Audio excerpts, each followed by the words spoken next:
केटाकेटीले गरे हाई अनि गए गेटतिर खोलाले झन्डै बगायो। हेलो एन्ड नमस्ते सबैजनालाई स्वागत छ मेरो अर्को छोटो मिठो मिनी ब्लगमा। सो गाइस आज म कहाँ जाँदैछु हेरिहाल्नुभयो। सो गाइस अनि हेर्नु न घर कस्तो राम्रो राम्रो पारीहरूको घरहरू होइन, यहाँ घरहरू कस्तो राम्रो राम्रो भ्यू निस्किरहेको छ। सो गाइस अनि घरदेखि तलतिर नि आएँ टक्कला राजा तलसम्म पुऱ्याउनु भनेर नि हिँडेको नि त। अनि भने यहाँ भाइहरूले हाई हाई भन्दैछन्, मलाई नि भिडियोमा निकाल्नु पऱ्यो भन्दै थिएँ। हेर्नु न आज कस्तो पानी परेर होइन, कस्तो राम्रो राम्रो वेदर निस्किरहेको छ क्या आज होइन।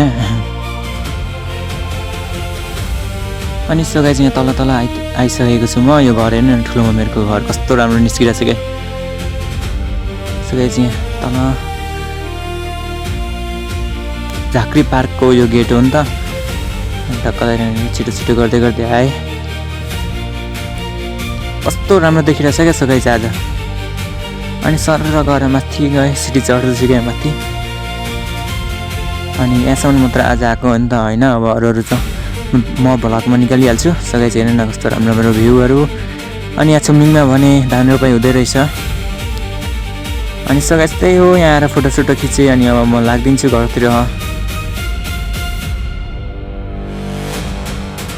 सो गाइस अनि यो रोड होइन।